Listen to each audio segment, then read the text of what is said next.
Hello movie lovers, welcome to our channel first day first talk. ఇప్పుడే psych Siddhartha అనే cinema చూసి వచ్చాను. అదే మన నందు అన్న నటించిన సైక్ సిద్ధార్థ. ఈ సినిమా కోసం ఇప్పుడు జెన్యున్గా మన స్టైల్లో కొన్ని పాయింట్లు డిస్కస్ చేసుకుందాం. ఇంకా లేట్ చేయకుండా వీడియోలోకి వెళ్ళిపోదాం. ఇక సినిమాలో ఫస్ట్ పాయింట్కి వెళ్ళిపోతే హీరో నందు గురించి మాట్లాడాలి. అదే మన యాంకర్గా అందరికీ తెలిసిన మన నందు అన్న చాలా రోజుల తర్వాత హీరోగా మళ్ళీ ఈ సైక్ సిద్ధార్థ అనే సినిమాలో నటించాడు. సో ఈ సినిమాని అసలు ఎందుకు ఎంచుకున్నాడు, ఎలా ఎంచుకున్నాడు నాకైతే అర్థం కాలేదు. మనోడు ఇంటర్వ్యూలో చూసిన కాన్ఫిడెన్స్ చూసి ఈ సినిమా ఖచ్చితంగా కంబ్యాక్ ఇస్తుంది నందుకి అని అనుకున్నాను నేను. బట్ ఈ సినిమా అయితే కొంచెం డిసప్పాయింట్ చేసిందని చెప్పాలి. మనోడు అసలు ఏ పాయింట్ ఆఫ్ వ్యూ క్యారెక్టరైజేషన్ ఎంచుకున్నాడో, క్యారెక్టరైజేషన్ మీద ఉన్న కాన్సన్ట్రేషన్ కొంచెం స్క్రిప్ట్ పెట్టుంటే చాలా బాగున్నాను. కొంచెం ఎక్కడో డౌన్ గ్రేడ్ అయిందని చెప్పొచ్చు ఈ సినిమా, ఈ సైక్ సిద్ధార్థ అనే సినిమా. సో ఆడియన్స్ని ఒక లెవెల్లో కాదు ఇంకా దారుణంగా డిసప్పాయింట్ చేస్తుంది, అదైతే పక్కగా చెప్పగలను.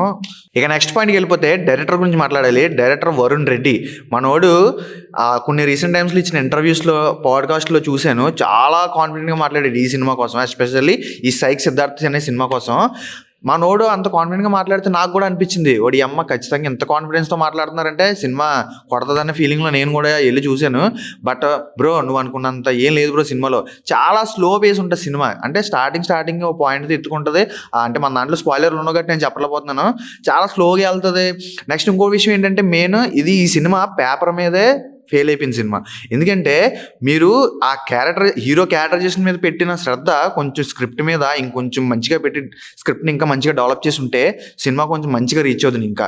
సో అదొకటి నాకు చాలా డ్రాబ్యాక్ అనిపిస్తుంది. నరేషన్లో కూడా చాలా స్లోగా ఉంటుంది పేస్. అసలు కొన్ని సీన్లు అయితే అసలు ఎందుకు పెట్టారనే ఫీలింగ్ అయితే నాకు వచ్చింది పర్సనల్గా. సో డైరెక్టర్ పరంగా ఇది కొంచెం ఫెయిల్యూర్ అనే చెప్పుకోవచ్చు.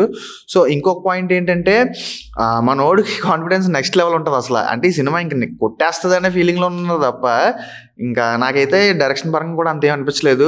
చాలా స్లోగా ఉంటుంది సినిమా అయితే. ఇక నెక్స్ట్ పాయింట్కి వెళ్ళిపోతే హీరోయిన్స్ గురించి మాట్లాడాలి. హీరోయిన్స్ మన యామిని భాస్కర్ అండ్ ప్రియాంక అనే ఇద్దరు ఈ సినిమాలో యాక్ట్ చేశారు. సో ఫస్ట్ హాఫ్లో నందుకి పేరుగా చేసిన అమ్మాయి, ఆ అమ్మాయి కూడా యాక్టింగ్ బాగా చేసింది. అండ్ యామిని భాస్కర్ కూడా చాలా బాగా చేసింది. సో యాక్టింగ్ వైజెస్గా అందరూ కూడా న్యాయం చేశారని చెప్పొచ్చు. బట్ ఎంత యాక్టింగ్ చేసినా స్క్రిప్ట్లో స్కోప్ లేకపోతే మనం ఎంత చేసినా వృధా అనే ఫిలాసఫీ నాకు గుర్తొచ్చింది ఈ సినిమా చూసినప్పుడు. లిటరల్లీ అసలు థియేటర్లో 10 అంటే 10 మంది ఉన్నారు అసలు. అది నాకు చాలా బాధ అనిపించింది. ఎందుకంటే నందు ఖచ్చితంగా ఈ సినిమాతో కంబ్యాక్ ఇస్తాడు అనుకున్నాను.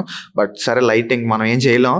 సో ఆ రైటింగ్లోనే కొంచెం వాళ్ళు ఇంకా కరెక్షన్ చేసుకుని ఇంకా ముందుకు వచ్చి ఉంటే బాగుందనే ఫీలింగ్ నాకైతే వచ్చింది.